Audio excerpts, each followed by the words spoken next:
yourself to some more? I don't think these ladies want to carry all the stuff back out of here. Be John. So is anybody here from the World Trade Center? I guess they have left, but thanks for the World Trade Center for having us here too. We actually, with the Sister City group that I'm with, we have our board meetings up here too, so there's always something going on up here. Well, as some of you know, and some of you may not know, I was born and raised in Germany. This is my hometown, and I have to share this with you because this is where my passion for international business and languages and translation started. So this is a very old town, very beautiful town. It's about 70 kilometers east of our sister city of Stuttgart, so closer to the eastern border of Germany. So this is where I grew up. This is where I started watching German TV with American TV shows, which was really cool when I grew up because I was always fascinated with, I know they're speaking another language, the dubbing is done perfectly, but what language are they speaking? So this is how I got interested in languages, my passion, and I learned everything about foreign cultures. Foreign cultures were a lot more important to me than my own German culture, which I now miss because I live here, so I go back a lot to get my German culture. But I started my first translation business at age 16 when I decided I'm good enough, I speak enough English because in Germany, and Chris and I just talked about this, about education, we have to learn a foreign language starting at a very young age. When I grew up, it was in middle school, we had to start learning English. We're now, come on in.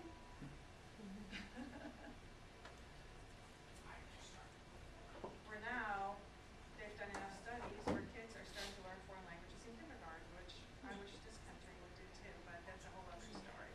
But anyway, so I offered English, German, German, English translations at age 16. Actually did receive a phone call from a businessman who needed a letter translated. And I'm like, this is cool. This is what I'm going to do for the rest of my life. And this kick-started my international career. I studied international business in Germany, also got a degree as a foreign language correspondent in English. And then later on, I studied 4 more languages. I studied Russian, but I don't speak it. Not as well as English, let me put it this way. My first job in the 80s was for Hewlett-Packard, Germany, where they had the first intranet.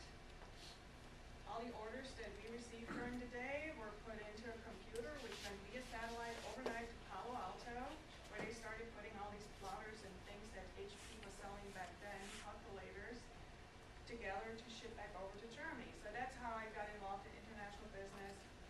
Soon realized that the translation is the way I want to go. So within all these international companies that I worked for, I did translations. That was my passion. That's what I did.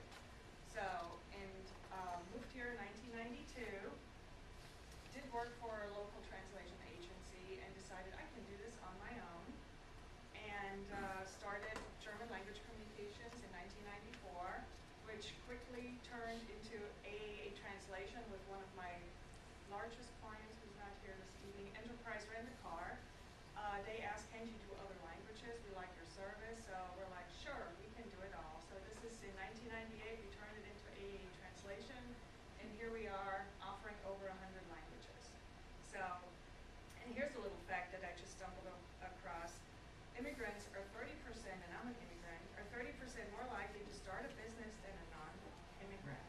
But this immigrant became a U.S. citizen 3 years ago, so. A little bit about export data.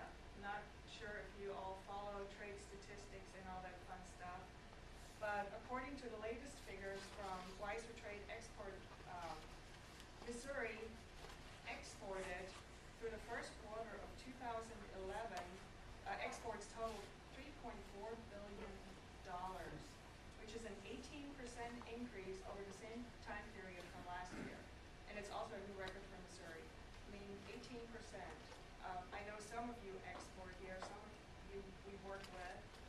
Is everybody in here exporting? I know, Christopher, you were importing. Anybody else exporting? All right. And Missouri's largest markets are Canada, Mexico, China, Korea, Belgium, and Japan. Germany's not in there. It's too bad.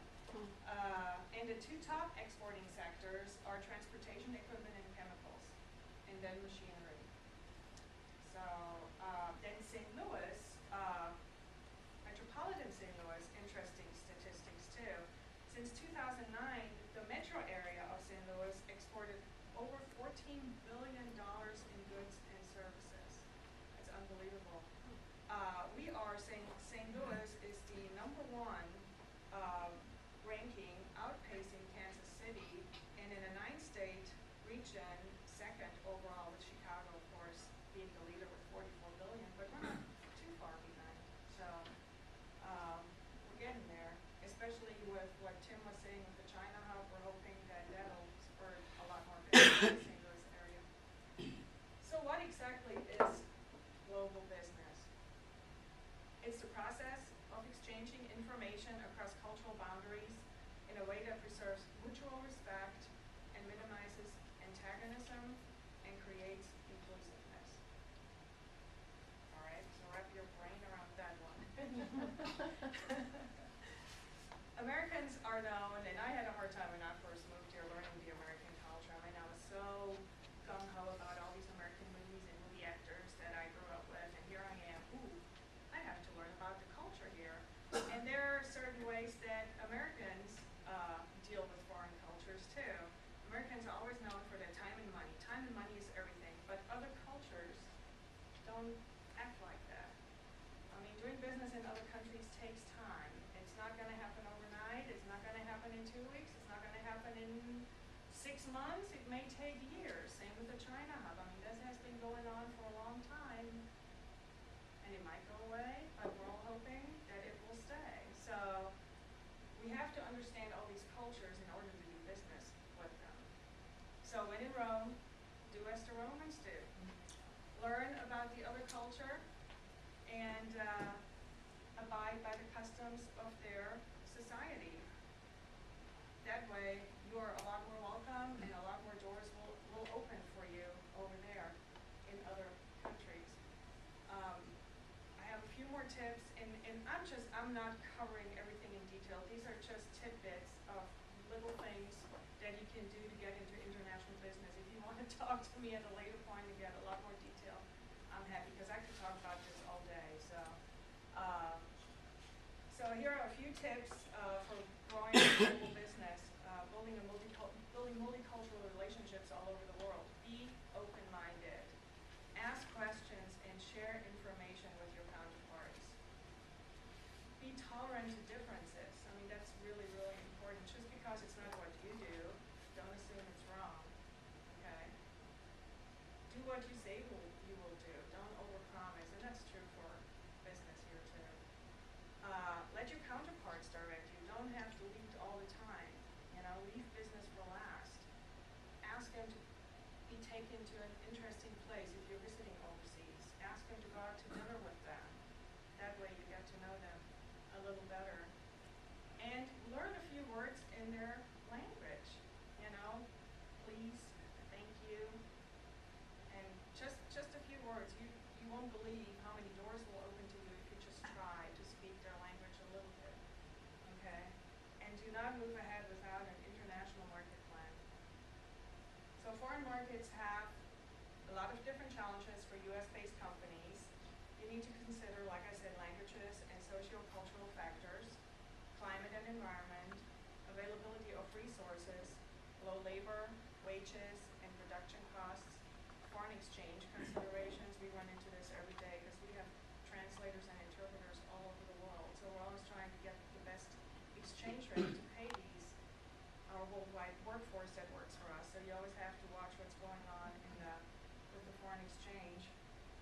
Government and trade and import taxes, controls and regulations. And like Tim said earlier, do the research on what you actually can export, because there are certain items that are not allowed to be exported. I remember when I worked for HP back then, 1982, with Iran, HP or any country, US made